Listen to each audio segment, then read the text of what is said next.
1st, 2020, noticed for 5 to 5:30 p.m. Eastern Standard Time via Zoom.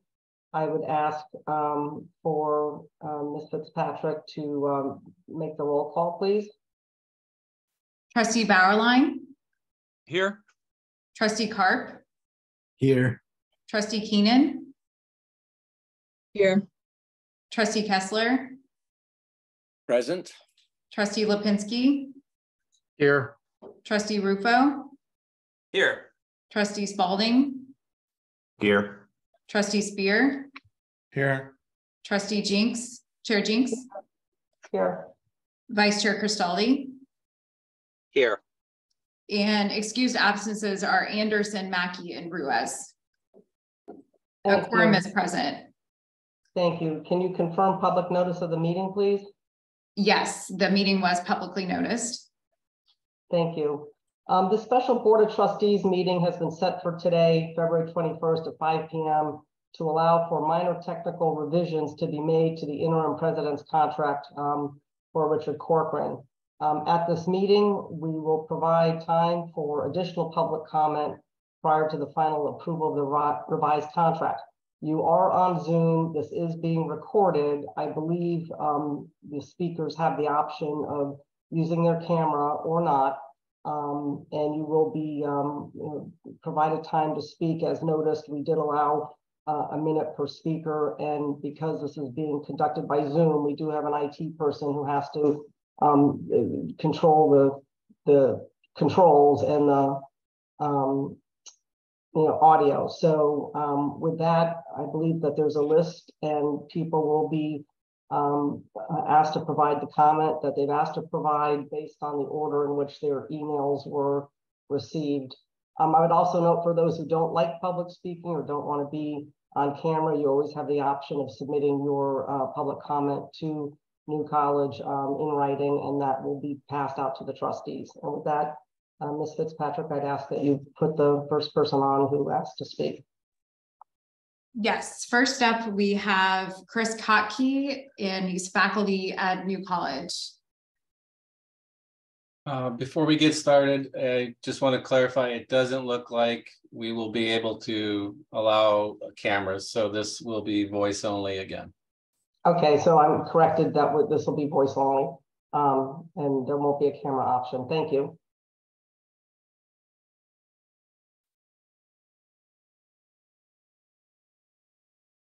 And Chris, you're okay to talk. Great, thank you. So trustees, I recognize and respect your authority to hire, fire, and appoint an interim president, but I find two things disturbing, however. The first was that Corcoran's appointment was announced by a governor's spokesperson before the January 31st board meeting had even begun, as if it were a done deal. And the second is the egregious size of this compensation package, which is way out of line with state university salaries given our size, will raid our endowment, and is frankly embarrassing when our financial priorities should be focused on student outcomes and crumbling infrastructure. It's just a really bad look. And I want to pose a question to each of you individually about your role. Do you understand yourself to be a trustee in the true sense of an independent steward charged with acting in the best interests of our institution, given its unique mission, history, and identity? Or rather, do you understand yourself to be a delegate sent to represent and enact the political will of your appointer at any cost? This question is extremely important. As they say, I'll take my answer off the air, but to those of you who can honestly answer as trustees, not delegates, I look forward to working with you. Thanks for your time. Thank you. And we are going to have the timer that's displayed. I don't think the capability wasn't working for a second for the first presenter, but I'll give Ben just a moment to get that pulled up.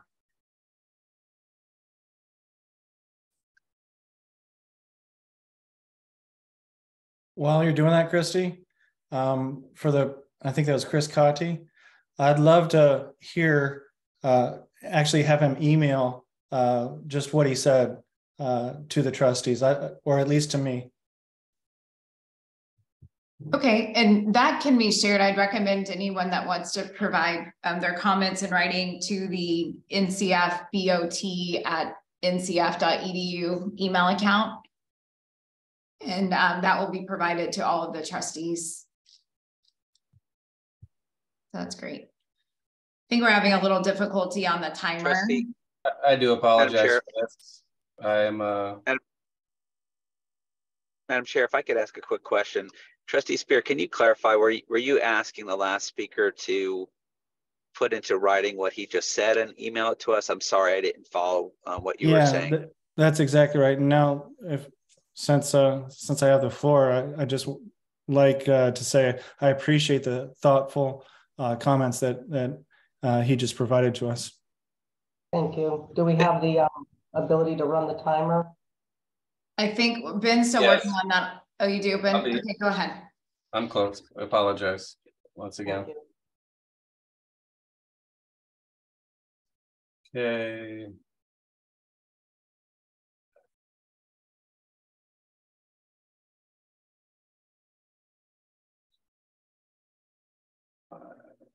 Come on. Hey, Mr. Rupo, we see you back in. Can you hear us? Mr. Rupo? Yeah, okay. Mr. Foss, are you able to just use a timer on your watch? If not, I have one actually ready to go on my side too, and Ben can work on his end, and we'll move to the next presenter for time consideration. So the next presenter that we have is Tracy Farrow.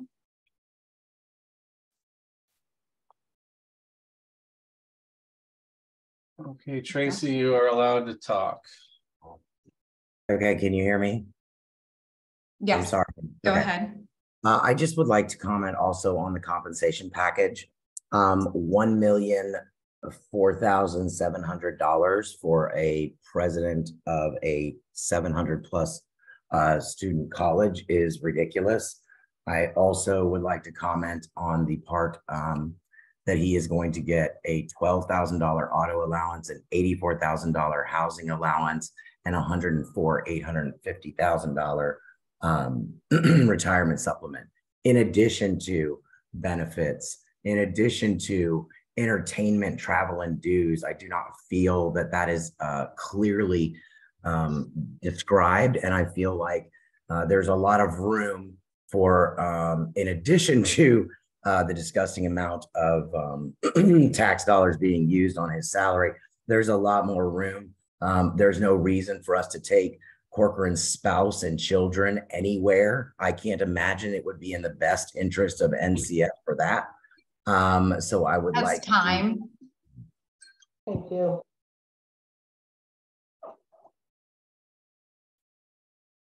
Next presenter that we have is Sonia Hellman. It's a parent of a new college student. Tracy Farrow is also a parent of new college student, just to correct for the record. Mr. Corcoran has an extremely well-documented, deeply unethical business dealings and poor personal Twitter choices. I do not want that type of leadership for my child, particularly at over $1 million a year. Some board members, your tweets, your Substacks and publications, and even your mere governing presence on this campus do constitute a hostile learning environment for some students. These students should be concentrating on learning and growing. You took that away from them. You've taken so much from the students, the faculty, the staff, and everyone at New College. Today, we're going to take something from you. The term patriot. We stand for the First Amendment. We at New College stand for true educational freedom. We stand for truth, separation of church and state, exactly as our founding fathers intended. We at New College are the patriots, not you. Next presenter that we have is Janine Ashforth, a member of the public.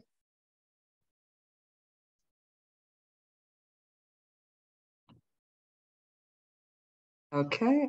All right. How are we doing? Can you hear me now? You're good. Yep. Go ahead. What I love about Robert Allen appointing these 7 trustees is that he's ended DeSantis's presidential run. By acting as their liaison to install Corcoran, and by installing his kid's school principal to this board, Bob has exposed the mechanics of DeSantis's cronyism in time for us to inoculate the White House against such disease. I thank Bob Allen for spotlighting moral courage, poise, preparation, and honest hard work in our women leaders as they model these values in opposition to him and his cronies. Grace Under Fire, Mother Mary's Words of Wisdom, and Dr. Down Pat demonstrate daily the strength, brilliance, and capability of women against dumbed down DeSantis and his cabal of Scooby villains, so cartoonish that no one can miss the contrast. A sharply prepared student body president against a trustee who had to look up the word collegiate, a polished captainess of industry against a Duck Dynasty deacon, and most laughably a noble and accomplished queen of erudition against a mail-order master's degree coward who ran from his own local Seattle campaign crying about his children being bullied, only to flee down here to bully ours. Of course, these holdbacks fear gender studies. They fail them. Thank you. Our next commenter is Betsy Braden, a parent of new college student.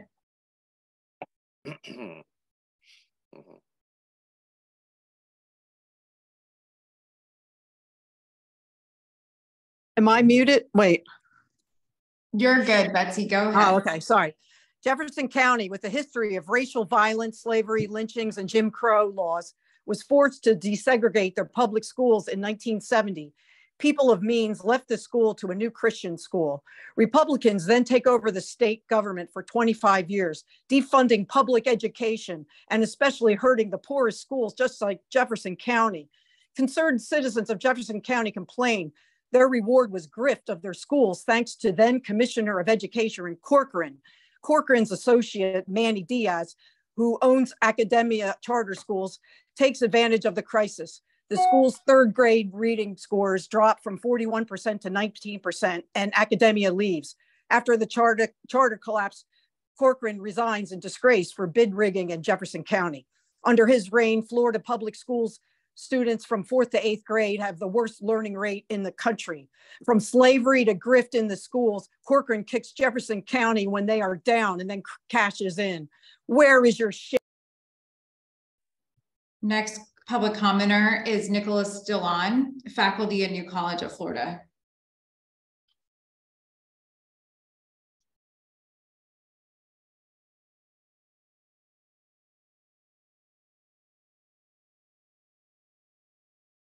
Am I on? Yeah. Dear trustees, I speak to you as vice chair of the faculty. Most of my colleagues find Mr. Corcoran's package unconscionable. His base salary is more than double what his highly qualified predecessor earned, 10 times as much as the average faculty member, placing him alone near the top of the 99th percentile of US households. He lacks the extraordinary qualifications and track record required to justify such excesses, while our students live in decrepit dorms in a food desert. I also speak to you as a philosophy professor.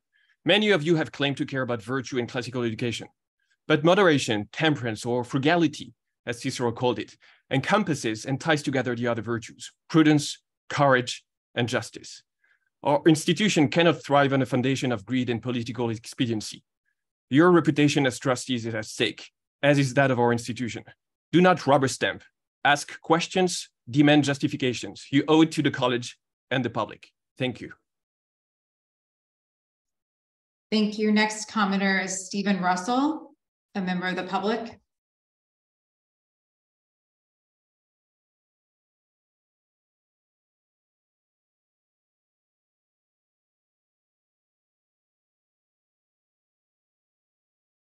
You're able to speak, Stephen. Go ahead.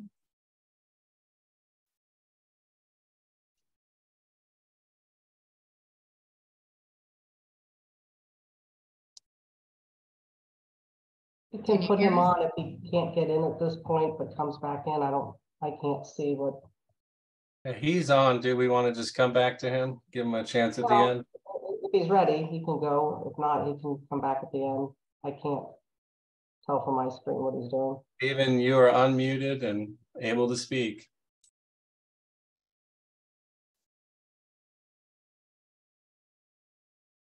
Okay, we can come back. So the next one is Carol Lerner with Support Our Schools.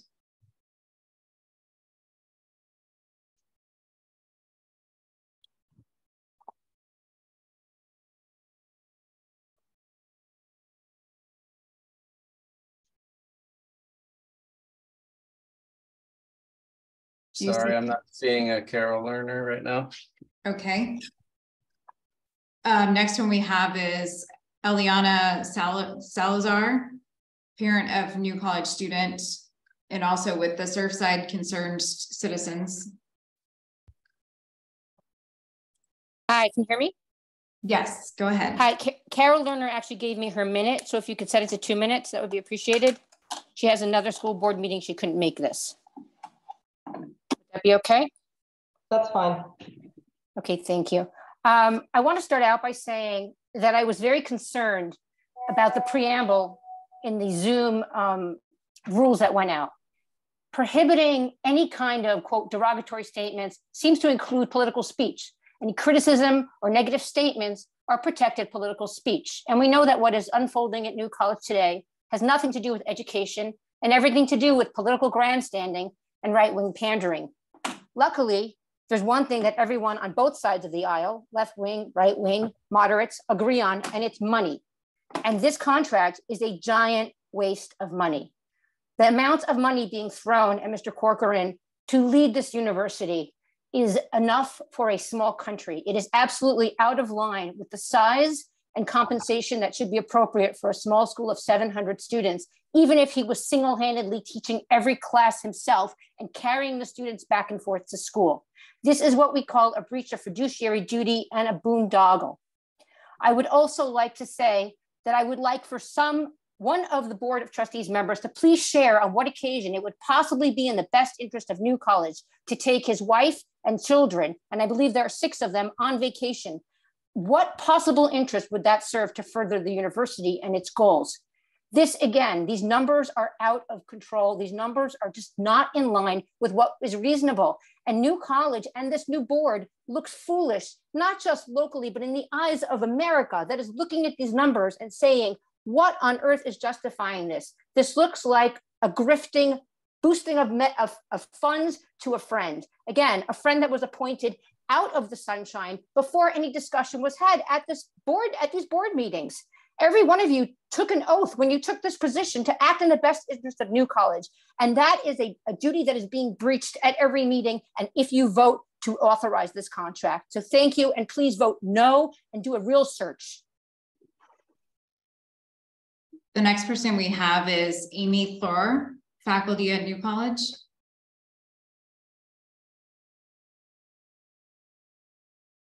Can you hear me? Yes, Amy, go ahead. This is a statement from NCUF. I'm speaking on their behalf. I'm Vice President. We are concerned about the salary and benefits package announced for incoming President Corcoran, interim President Corcoran. It greatly exceeds the compensation extended to previous New College presidents. It is out of proportion with our small size in comparison to other SUS institutions and our status as a public liberal arts college. It seems difficult to justify since board members have raised questions about the college's finances and suggested drastic changes to our operations. There is dire need for investment in college physical plant. Long overdue repairs to campus infrastructure need to be prioritized for student safety and student retention. The foundation's funds are not limitless. Student scholarships and critical academic programs should be prioritized. It remains unclear which foundation account will be tapped for the proposed compensation and what impact that will have on essential programs currently funded by the foundation. The board should be guided by principles of fiscal responsibility and transparency, which the content of this contract and the process by which it was negotiated do not reflect. Furthermore, the board should not set an unsustainable precedent for executive salaries going forward. Thank you for your time. Next up, we have Kristen Miller, military spouse and parent.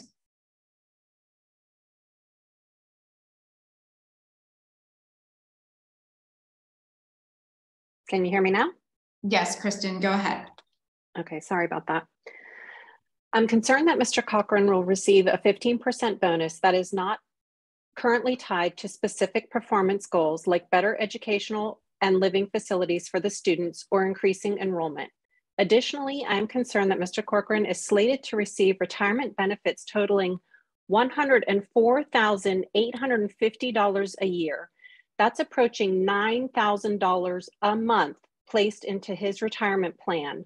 The New College Foundation, whose focus should be on sustaining the students, now has to account for this exorbitant monthly amount in addition to paying for part of his salary. Mr. Corcoran's compensation package now makes him the highest paid president on a per student basis in the state of Florida. His pay and benefits need to be firmly tied to improving education and the overall experience at New College. Thank you for hearing my concerns. Thank you. Next up, we have Jens Albers.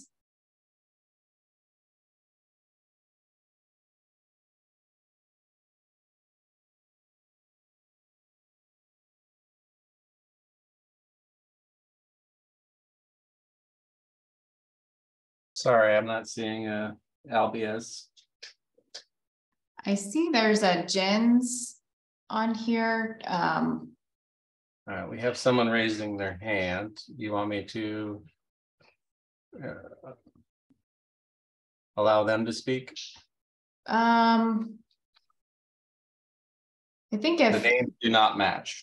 okay, we can come back if Jen's Alves is on here. If you could raise your hand and we'll come to you, back to you after we get. That would be great. Okay, Jen's is raising. I got it. Yep. Perfect.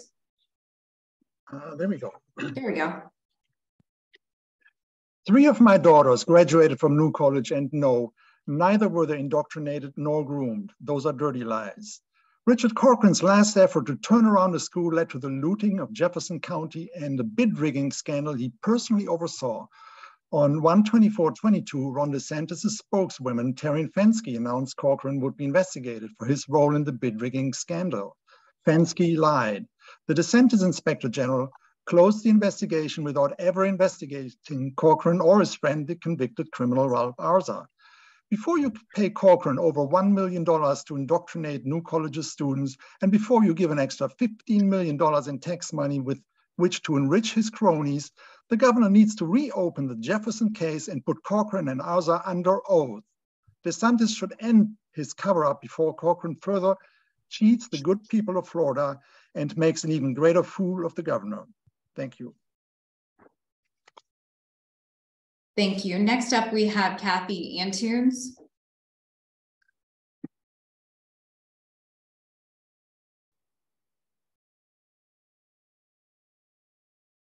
Can you hear me? Yes, Kathy, go ahead.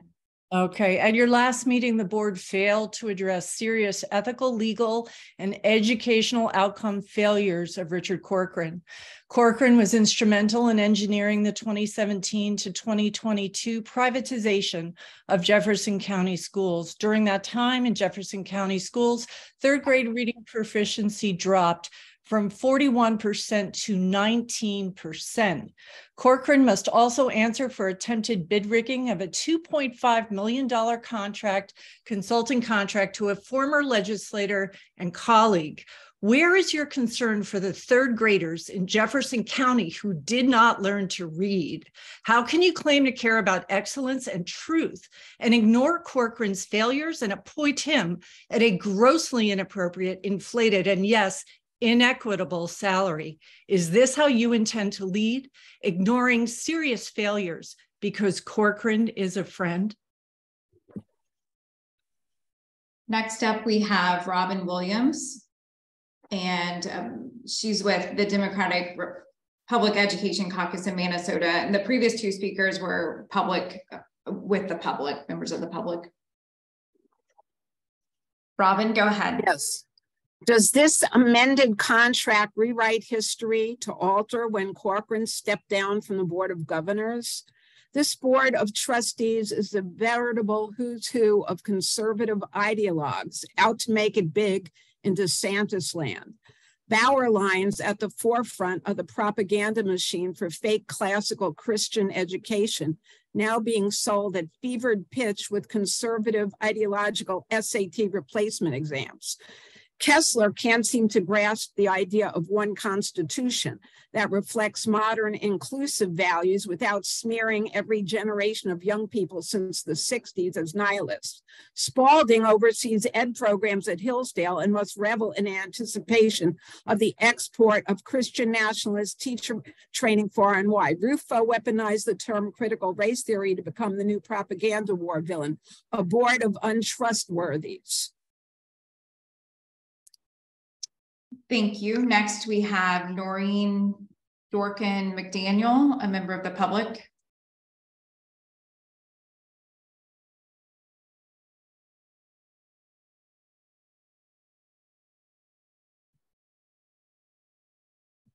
Do you see a Noreen, Ben?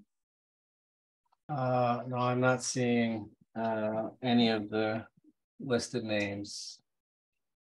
Okay, next one we have is Diego Vieja, is faculty at New College. BOT liaison, can you hear me? Yes, we can. Go ahead. Excellent. Hi, Diego again with a reminder that academic freedom is great and hostile takeovers by political operatives, not so great. Towards this end, I once again reference our incoming president's love of Frederick Douglass. Douglass said, quote, "The sentiments we exhibit will always imply a like humanity. A smile or a tear has not nationality. Joy and sorrow speak alike to all nations, and they, above all the confusion of tongues, proclaim the brotherhood of man." For the reasons both principled and practical, America needs only recognize that it is already a composite nation, anchored by and building upon its diversity, of a diverse people and ever-expanding definition of the we in we the people, end quote. My right honorable colleagues, I say to you, if we in we the people matters to you as it undoubtedly does to our incoming president, I would seriously question your disdain for DEI. You cannot love Douglass and disparage diversity. Thank you. Next up, we have Cynthia Lucas, a student at New College.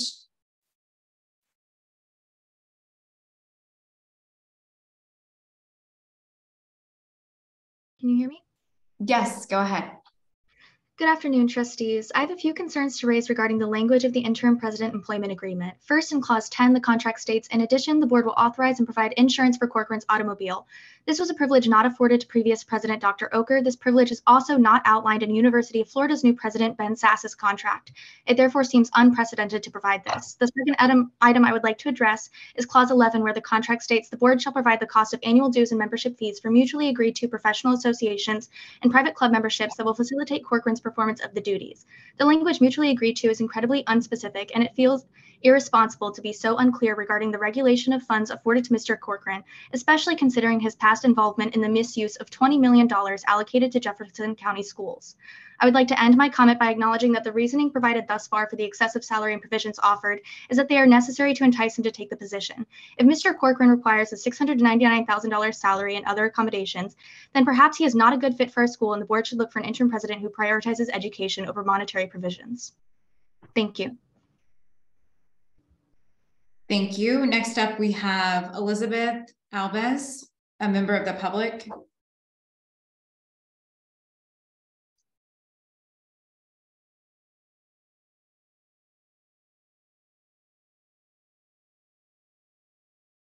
I'm sorry, I'm not seeing this participant. Looks like we have a Liz A that has raised her hand. I think that's the same person.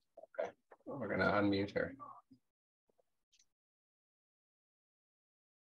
Can you hear me? Hi, Liz. Yes, we can. As the proud mom of 3 New College graduates, I am appalled by the appointment of Richard Corcoran as interim president of New College on so many levels. I will speak to his compensation package. Under Republican leadership and neglect, New College has been starved for years of much needed state funding for basic operating expenses and improvements. Additionally, it disturbs me that for the 14 years my daughters attended until now, students are experiencing food insecurity at New College. Miraculously, after a right-wing takeover, $15 million has been made available to New College. Where was this money before? An upwards of $1 million compensation package for a less than competent interim president is ridiculous in light of what New College really needs. Do not delude yourselves that Mr. Corcoran's history of destruction and grift will not follow him to New College. Remember the Jefferson County debacle. Thank you. Thank you. Next up, we have Michael Penny, a parent of a New College student.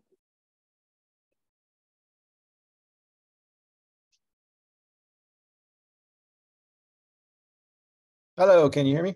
Yes, Michael, go ahead. Hi, I'm a parent of a first-year studying computer science. So far, she has not heard any hint of indoctrination. She has enjoyed the small class sizes, excellent professors, and has already made a computer game during her January project. A big problem she's had is with the moldy dorms, failed elevators, non-working police call buttons. This board has a responsibility to keep the college solvent and safe. And yet your first big move is spending more than $800,000 on an administrator whose previous experience is in destroying Jefferson County schools. I question the integrity of your actions. It seems you're here to exploit the politics and have no plans to take care of the unsafe physical conditions of the campus? Are you just showing up to loot the foundation and the university and then exploit the students' pain on your YouTube?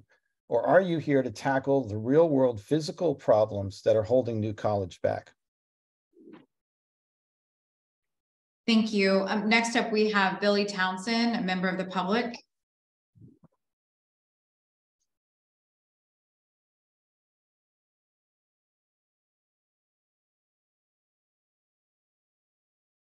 You guys hear me now? Sorry. Go ahead, Billy. Yes. Yeah. As previously noted, Corcoran's last effort at quote unquote turnaround led to the looting of Jefferson County, terrible academic regression, and a bid rigging scandal he personally oversaw. On January 24th, 2022, Ron DeSantis' spokeswoman, Taryn Finsky, said DeSantis' inspector general would perform a quote, all of the above, unquote, investigation of the Jefferson scandal. Finsky lied. The DeSantis administration has never investigated Corcoran's role in that scandal. Before you give Corcoran at least $784,000 to indoctrinate 670 students, and before you give an extra $15 million in tax money each year with which to enrich his cronies, the governor should end his Jefferson cover-up.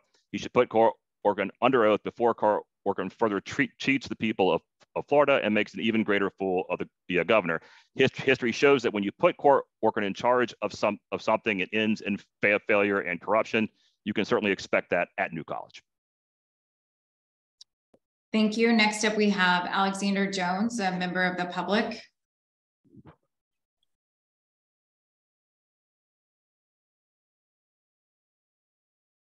My name is Alex Jones. I use he, him pronouns. Some of y'all may know me. I'm speaking here from Austin, Texas, and I'm here to say the deep state and meatball rhino Ron the sanctimonious.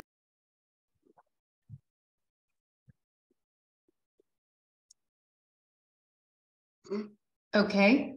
Apparently we lost a connection, I think, with Mr. Jones. I'd like to go back. I think we had Stephen Russell was trying to raise his hand a little earlier. We want to go back to Mr. Russell, if he's still with us.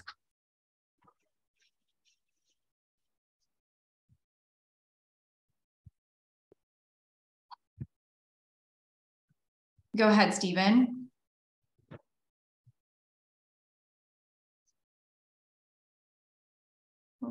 Still having some audio difficulties.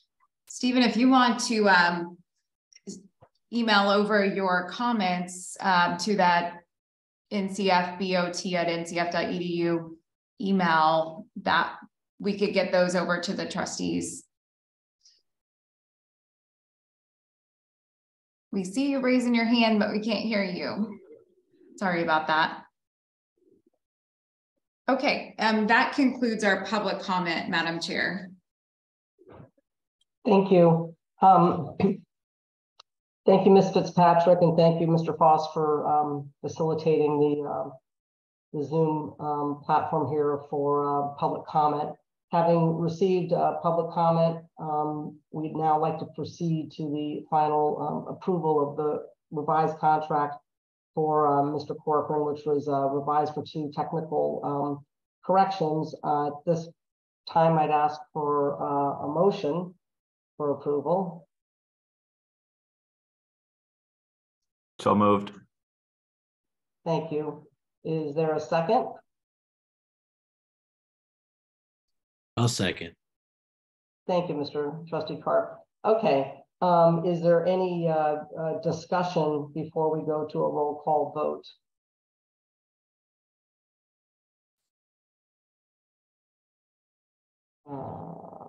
I see one hand up, Ms. Fitzpatrick. I think there's 2 that Trustee Kessler and Keenan. Trustee Kessler. Okay, I see him first. Yes, Mr. Trustee Kessler, you have the floor. But you're muted. Can't hear you. Need to unmute. There you go. I think Grace's hand was up first. I'd be happy to yield to her first. Oh, okay. I didn't see it. My screen moves around every time somebody hits a button. I'm sorry. Is that the other? Okay. Yes, I do see it. Okay. Can you answer her hand or let her? I think you're unmuted. Yep, she's good, I think. Thank you, Chair. I have a couple comments. A lot of it was brought up in the public comments, and I just wanted to reiterate, it's still pretty unclear to me what warrants this amount of money for this contract, because I'm just really not understanding what the competition is, especially since he announced that he got the position before he actually got the position, and there's been no other candidates considered.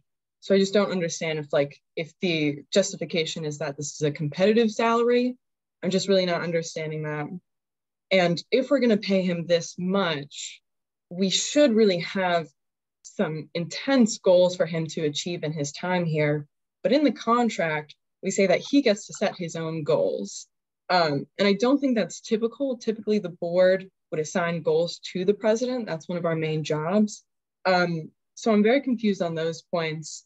And then next is with the foundation funds. And I spent a lot of my time trying to find information on the funds we have, the plans to pay him, and it's been incredibly difficult, way too difficult than it should have been as a trustee of the college and as somebody who's going to be voting on his contract. And so we didn't get any sort of documentation in the last meeting whether or not the foundation did have the funds, written documentation sent to all of us, or any sort of financial records or budgets. Since that meeting, both the head of the foundation and the chair of the board of directors have left their positions. So now we've lost the leadership of the foundation and can't get a clear answer on whether we do have the funds. All I have gotten is that we believe we have the funds, but no written confirmation from the foundation or any clarification on where from the budget this money would be coming from. And so I've dug through every record that I can find and requested all the information that I can. And because I haven't been provided the answer, I'm trying to figure out it for myself. And so the only ways I can see us paying for his salary and all of his benefits are either to take from our endowment, which I think is a really poor financial decision, or we're going to be taking from the Peterson gift. And so that was the $4 million gift we got a couple years ago. And the intention is that it's to be used to improve the school, help the students, and specifically to help students' mental health. And so if we're going to be taking money from that to use for Corcoran's salary, that's just an incredibly gross misuse of the funds. And it's going to look terrible for the board. And so that's all the information I could find. And so I'm very unsure about making a vote on a contract if we don't know if we have the money and there's no written documentation from the foundation that they have it. And I don't see how anyone else could be comfortable making that vote. Especially because we're not just considering Corcoran's salary, we have to consider Dr. Oker's salary that we're still going to be paying for her compensation. And there's currently no contract for Dr. Thiessen in his position. So, I mean, I'm not a lawyer, but I know it's not okay to have somebody do a job and not pay them. So we have to consider where the funds for his salary is going to come from too. And so what I'm proposing is that we negotiate for a slightly more moderate salary or slightly less benefits, just to appease many of the concerned public members, many of the concerned New College community. I mean, he's already getting a huge package, so slightly less would not be that significant. And I think it would be a vote of trust and allow people to kind of know that we are reasonable and that if these concerns are brought to us, we take them seriously and address them.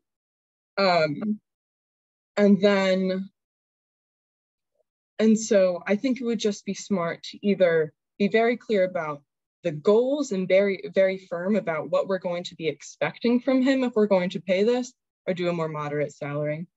Thank you. Comments, Trustee Keenan. Trustee Kessler, you were next.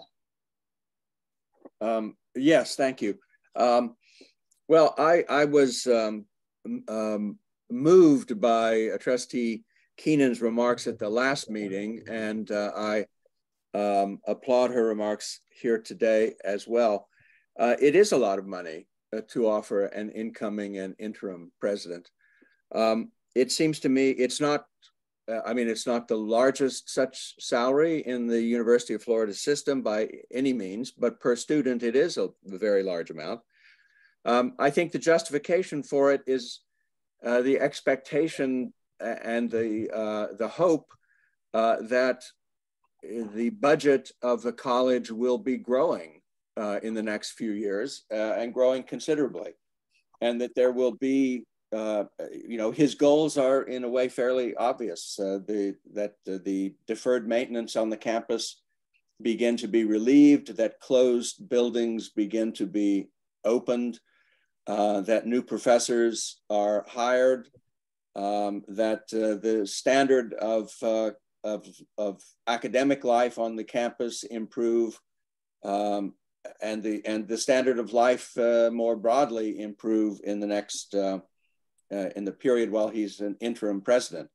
We still have, of course, a search to be made for a permanent president, and I think that our fiduciary responsibility is clear that the goals in that search need to be spelled out, and there has to be a serious conversation with whoever, whatever finalists for that job compete as to who will be able to fulfill those goals better. So I'm also interested in hearing if there are any answers to the questions that Trustee Keenan raised today about the funds available to pay the salary of our interim president. I do intend to vote for this motion because I think we need an interim president. We need one quickly, and we need someone who has at least a reasonable prospect of being able to increase the budget and to stabilize the school and to begin to improve things at New College. Thanks. Thank you, Trustee Kessler. I saw a couple hands come up. I think Trustee Bauerlein was first. I would simply reiterate the expectation point that Trustee Kessler made. We have very high expectations here. This salary, it's not the biggest. I've seen much bigger presidential salaries in my experience before, but what we need is to get a president who can really hit the ground running very quickly and who will be bringing a lot of resources and money. The securing of donations, private, and the relations to the legislature is going to be one of the first and foremost duties of the new president. And I think that we are going to expect a great deal out of this performance. And that if we do not see the material changes taking place, and I agree that the facilities, the amenities on campus, the neighborhood around the campus as well is going to require a lot of attention, a lot of support, and that's going to be a major duty of the president. And that I haven't met Mr. Corcoran. I haven't spoken with him or about him with any of the trustees, but that's my position on this, that 6 months, 8 months from now, we have a pretty high bar that he is going to have to cross on this. And that I actually have reasonable confidence that it's going to happen. But I understand the skepticism. I understand people's concerns over this package. But the package itself is going to be a burden that must be met in the following months, again, fairly quickly. That's where I stand on this. Thank you, Trustee Bauerlein. I saw a hand go up from Trustee and Vice Chair Cristaldi, who was after Trustee Bauerlein. Thank you, Madam Chair. Thank you, Madam Chair. I did want to point out that at least my understanding from the contract that was circulated, the base salary, which is the $699,000, is not being paid from our foundation. It's being paid out of the new college, the budget of the university itself. And so some of the discussion here has seemed to indicate that the entire amount of the package might be coming from the foundation. My understanding that's not the case. It's some of the ancillaries, which themselves are considerable, the retirement supplement, housing allowance, things like that. But just so we're all on the same page, it's not the entire package that's being paid from the foundation funds. And just to conclude my comments, I mean, make no mistake, from my perspective, we are paying a lot to Commissioner Corcoran. He has a lot of titles, so I paused for a second. Soon to be Interim President Corcoran. But I think where we are now is we need to focus on the long-term presidential search. And one of the reasons I feel like this is justified is Interim President Corcoran, soon to be Interim President Corcoran, is the former Speaker of the House. He understands the state budgetary process. Make no mistake, the university is owned by the state of Florida, and we live and die by the budget of the state of Florida. And it's my hope that the $15 million that was recently appropriated to us is the tip of the iceberg, and we'll be able to see a significant investment in information technology at the university, a significant investment in the student union and student life at the university, a significant investment in the resources that faculty have at the university. And I am voting for this and supportive of it because I believe that Interim President Corcoran is one of the best individuals to bring to bear to help navigate that state budgetary process and bring what I believe could be extraordinary resources toward the mission of the organization. Thank you, Trustee Cristaldi. Just Chair prerogative before we go to the last of the questions. I would, what we previously advised and what is the process is the Board of Governors of the state university system has a whole regulatory provision on how universities conduct presidential searches. And this position here is an interim search, but we will be required under the Board of Governors BOG regulations to conduct that search. And those regulations are it's a long read of what has to happen there. So I think that was to Trustee Kessler's point. Also, we did look, and I have looked at the financial statement from the state of Florida Auditor General's office for New College and the foundation. These numbers were completed as of December 2022 for the fiscal year, then ended June 30th, 2022. This information was handed out to the Board of Trustees at the January 31st, 2023 meeting, and based on the Auditor General's financial audit report, we definitely have the funding within the foundation to cover the terms of this interim contract. That being said, I think the next hand I had seen up was Trustee Spear. Yeah, thank you. I just want to try to keep this brief. I agree with a lot of the statements that were made in support, and I will be voting in support of this motion as well because of the unique challenge and the strategic importance. I don't think it's fair to look at this as a per student cost. The whole idea of a per student negates the strategic importance that New College of Florida is to the entire state of Florida. And yeah, I'll yield my time. That was it. Thank you, Trustee Spear. I did see two more hands up, but one hand, somebody already spoke, so I'm going to ask Trustee, now you moved it on me again. Where'd you go? Trustee Lipinski, I believe your hand went up. Yeah, so I was wondering if we could get a point of legal clarification. This is just in relation to something that Trustee Cristaldi said. My understanding, and I could be mistaken, is that Florida statute limits us to $200,000 for salary for any employee across the state university system. And it was my understanding that all employees in the state university system who make more than $200,000, that the excess base salary was paid for by direct support organizations. I could easily be mistaken. I'm not a lawyer, but I was wondering, with regards to Trustee Cristaldi's point, if it was possible to get clarification on that.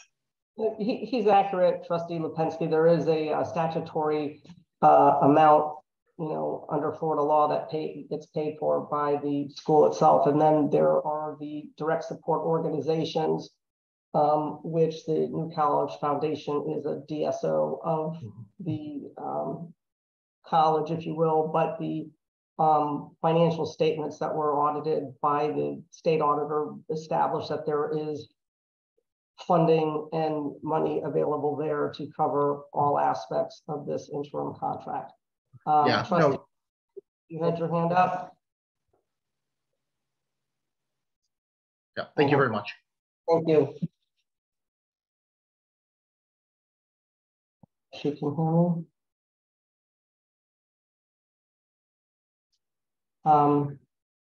Ms. Fitzpatrick, I don't know.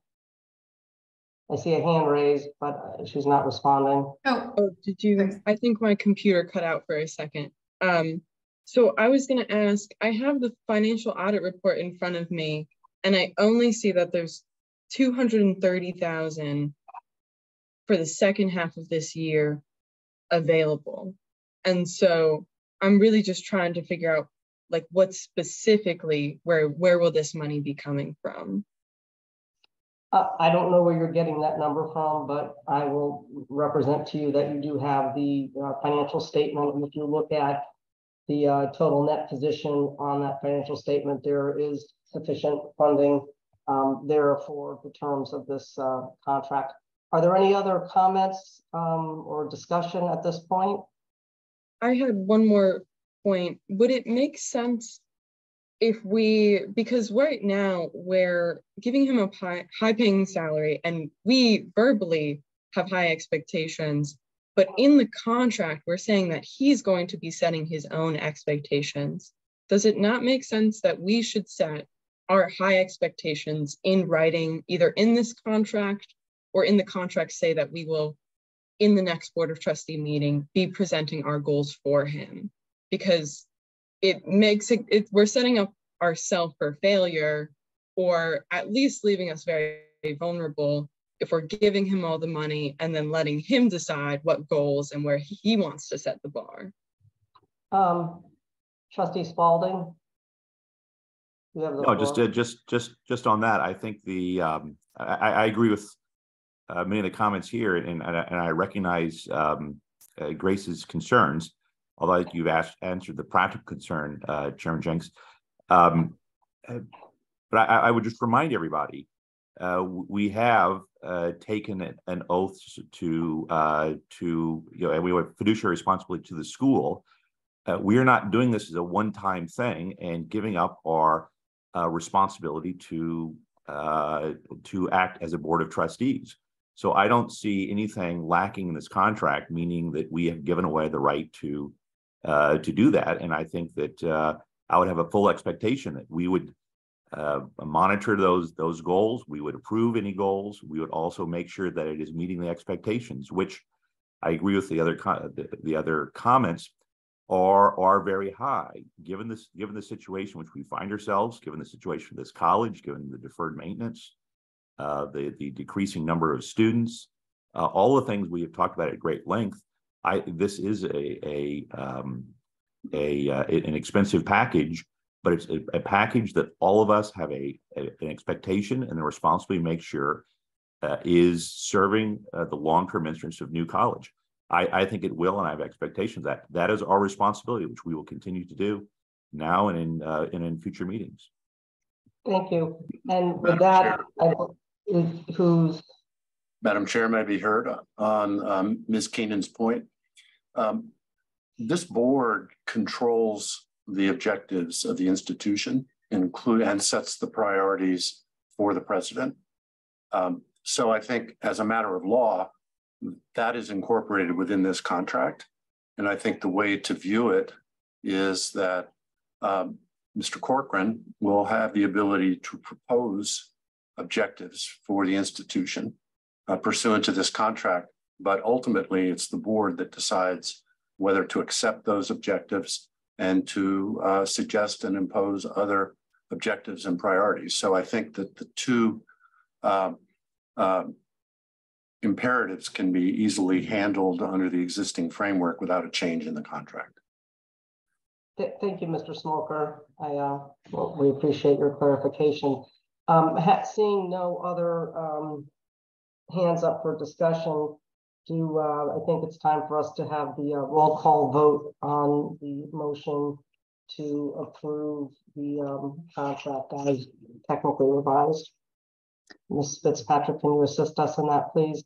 Yes. Trustee Bauerlein? Yes. Trustee Carp? Yes. Trustee Keenan? No. Trustee Kessler? Yes. Trustee Lipinski? Yes. Trustee Rufo? Yes. Trustee Spalding? Yes. Trustee Spear? Yes. Chair Jinks? Yes. And Vice Chair Cristaldi? Yes. The motion passes. Thank you. We will submit the contract up to the State University System Board of Governors, and this will be reviewed by that body, and they will make the ultimate decision on approval. I thank everybody for your attendance. I thank the public for coming out and providing your comment. Again, feel free to send written comment to the school and we will receive it. We have no further business to be conducted at this meeting, and so thank you for your time. Chair Jinks? Yes. Sorry to interrupt, but there's just one other bit of new business that I'd like to bring up. Can we defer that to the meeting on February 28th? It would impact it. I think it's really quick if I could have the floor for a second. Okay. It was Eliana Salazar. She was a parent. She brought up the preamble of the Zoom meeting. I haven't seen that preamble of the Zoom meeting, but I would agree with her that we shouldn't, the language that she said that we put into that preamble, allowing it for that language to be contentious and not trying to silence people speaking to us during this meeting. So is there any way that we could see what that preamble says? Because I haven't seen it. Yeah, we'll provide that to you. The language that has been used by other universities within the state university system, which we have adopted. But we will make sure that you do get to see that when we get off the call here. But right. It's Thank you. Standard use. Thank you.